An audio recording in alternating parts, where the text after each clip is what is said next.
نماز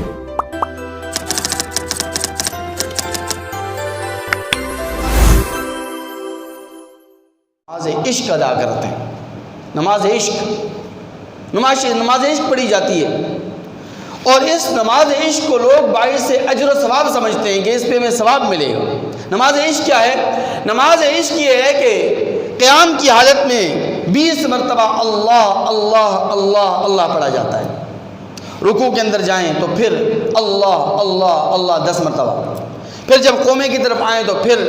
10 مرتبہ اللہ اللہ اللہ پڑھا جاتا ہے۔ اس کو نماز عشق کا نام دیا گیا ہے۔ لوگ یہ سمجھتے ہیں کہ اس نماز کے پڑھنے سے اللہ تبارک و تعالیٰ کی محبت مل جائے گی، اللہ کی معیت مل جائے گی، اللہ تبارک و تعالیٰ کی برگزیدگی مل جائے گی، جبکہ اس نماز عشق کی کوئی اصل کوئی بنیاد نہیں ہے۔ نہ ہی حضور اکرم صلی اللہ علیہ وسلم نے یہ نماز عشق پڑھی ہے، نہ صحابہ کرام نے پڑھی ہے، نہ تابعین نے پڑھی، نہ تبع تابعین نے پڑھی، نہ ائمہ مجتہدین نے پڑھی، نہ بزرگان دین نے پڑھی، نہ قطب ابدال اور اولیاء اللہ میں سے کسی نے پڑھی۔ ایک اور نماز ہے جس کو نماز قتل کہا جاتا ہے، یہ نماز قتل مستحب ہے، یہ پڑھی جا سکتی ہے۔ نماز قتل کا کیا مطلب؟ نماز قتل کا مطلب یہ ہے کہ کسی آدمی کے موت کا فیصلہ ہوا، اس کو قتل کرنے کا فیصلہ کیا گیا، یعنی پھانسی کے پھندے پر اس کو لٹکانے کا فیصلہ ہوا، اس کو پھانسی کی سزا ہو گئی۔ تو یہ شخص باوضو ہو کر 2 رکعت نفل نماز پڑھے، اپنے گناہوں پر استغفار کرے، توبہ کرے، اور اس کے بعد پھانسی کے پھندے پر لٹک جائے، تاکہ یہ اس کی یہ جو زندگی کا جو آخری عمل ہے یہ نماز ہو اور استغفار ہو اور توبہ پر اس کی زندگی کا خاتمہ ہو۔ یہ نماز قتل ہے، یہ نماز قتل مستحب ہے، اور اس کے مستحب ہونے کی وجہ یہ ہے کہ حضرات صحابہ کرام رضوان اللہ تعالی علیہم اجمعین میں سے ایک جلیل القدر صحابی رسول ہیں جن کا نام ہے حضرت خبیب رضی اللہ تعالی عنہ، انہوں نے یہ نماز قتل پڑھی ہے کہ جب نبی کریم صلی اللہ علیہ وسلم نے اپنے صحابہ کرام میں سے چند قراء صحابہ کرام کو ایک علاقے میں بھیجا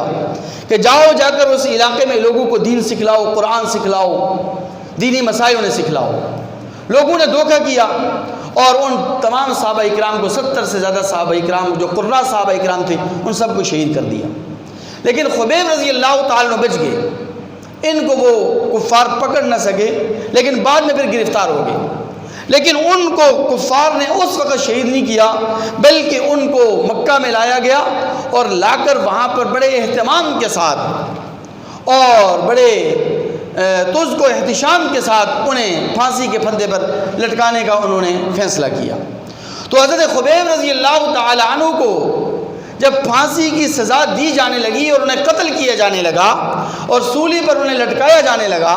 تیروں کی برسات جب ان پر شروع ہوئی تو ان سے پوچھا گیا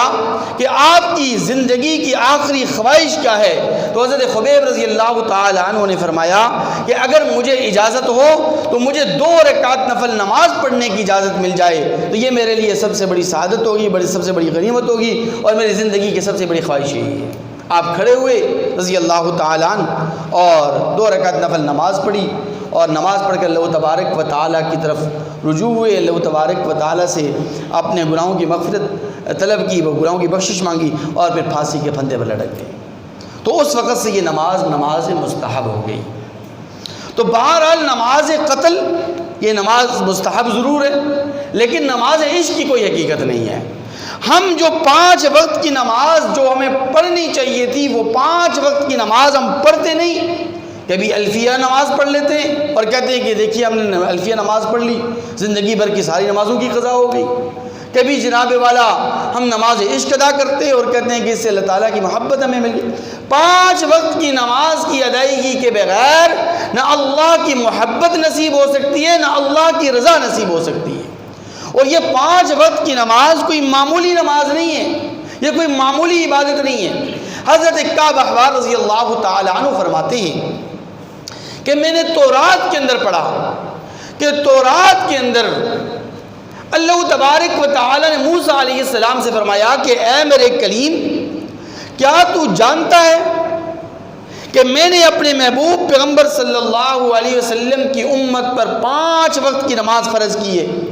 اور ان 5 وقتوں کی نماز کا جو انعام میں انہیں عطا فرماتا ہوں وہ انعام تجھے معلوم ہے کہ وہ انعام کتنا بڑا ہے، کس قدر میں انہیں انعامات سے اور نوازشات سے نوازتا ہوں اور اعزازات سے انہیں نوازتا ہوں۔ موسیٰ علیہ السلام نے عرض کیا کہ یا ربا ضرور ارشاد فرما دیجئے، تو اللہ تبارک و تعالی نے فرمایا کہ اے میرے کلیم، جب میرے محبوب پیغمبر صلی اللہ علیہ وسلم کی امت محمدیہ فجر کی نماز 2 رکعت ادا کرتی ہے تو میں اس کے دن رات کے تمام گناہوں کو معاف کر دیتا ہوں اور اس کو امن کے قلعے میں داخل کر دیتا ہوں، امن کے قلعے میں۔ اور یہ بات صحیح اور مرفوع حدیث کے اندر مذکور ہے۔ آپ علیہ السلام نے فرمایا من صلاۃ الصبح فهو فی ذمۃ اللہ، کہ جو آدمی فجر کی نماز پڑھے وہ اللہ کی ذمہ داری میں شامل ہو جاتا ہے، اللہ کے عہد و پیمان میں شامل ہو جاتا ہے۔ پھر آپ علیہ السلام نے فرمایا، مزید وضاحت فرمائی کہ جو شخص کسی نمازی کی جان کو، اس کی عزت کو،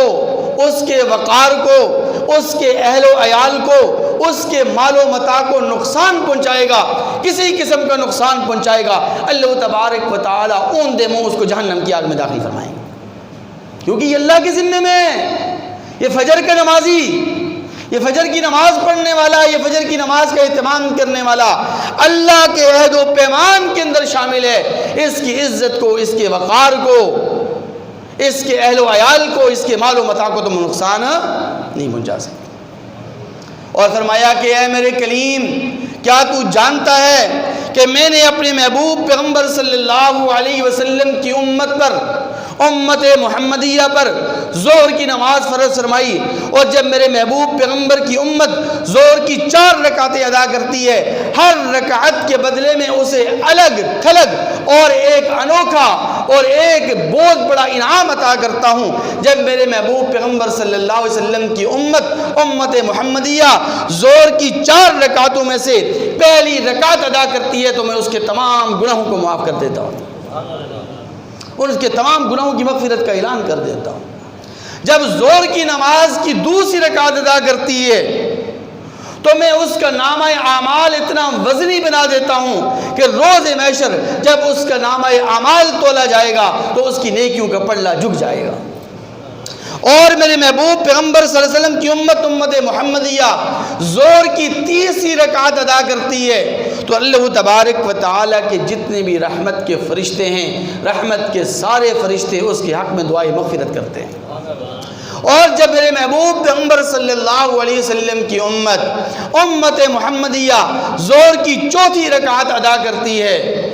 تو میں اس کے لیے آسمان کے دروازے کھول دیتا ہوں اور جنت کی حوریں جنت کے بالا خانوں سے ان کی طرف اس قدر محبت اور حسرت کی نگاہوں سے دیکھ رہی ہوتی ہیں کہ جیسے کہ وہ انتہائی بیتاب اور بے چین اور مضطرب ہوں کہ کب یہ لوگ آئیں گے اور آ کر ہم سے نکاح کریں گے۔ اور اے میرے کلیم، میرے محبوب پیغمبر صلی اللہ علیہ وسلم کی امت محمدیہ جب عصر کی نماز ادا کرتی ہے تو زمین و آسمان کے تمام فرشتے اس کے حق میں دعائے مغفرت کرتے ہیں۔ اور اے میرے کلیم، تو بھی یہ بات جانتا ہے کہ جس کے حق میں رحمت کے فرشتے دعائے مغفرت کریں میں اسے بھی جہنم کی آگ میں داخل نہیں کرتا، جہنم کی آگ سے انہیں بری کر دیتا ہوں۔ اور اے میرے کلیم، میرے محبوب پیغمبر صلی اللہ علیہ وسلم کی امت محمدیہ جب مغرب کی نماز ادا کرتی ہے تو اس کے لیے میں زمین و آسمان کے تمام دروازوں کو کھول دیتا ہوں اور جو بھی وہ اپنی جائز حاجت، جائز تمنا، جائز آرزو، جائز مراد مانگتی ہے میں ان کی تمام مرادوں کو پورا کر دیتا ہوں۔ اور اے میرے کلیم، میرے محبوب پیغمبر صلی اللہ علیہ وسلم کی امت محمدیہ جب عشاء کی 4 رکعتیں ادا کرتی ہے تو عشاء کی یہ 4 رکعتیں، عشاء کی یہ نماز ان کے ہاں دنیا کی سلطنت، دنیا کی بادشاہت سے زیادہ محبوب ہے۔ اور اے میرے کلیم، میرے محبوب پیغمبر صلی اللہ علیہ وسلم کی امت محمدیہ جب عشاء کی نماز پڑھ کر فارغ ہوتی ہے تو میں اسے گناہوں سے اس طرح پاک اور صاف کر دیتا ہوں جیسے کہ نومولود بچہ گناہوں سے پاک اور صاف ہوتا ہے۔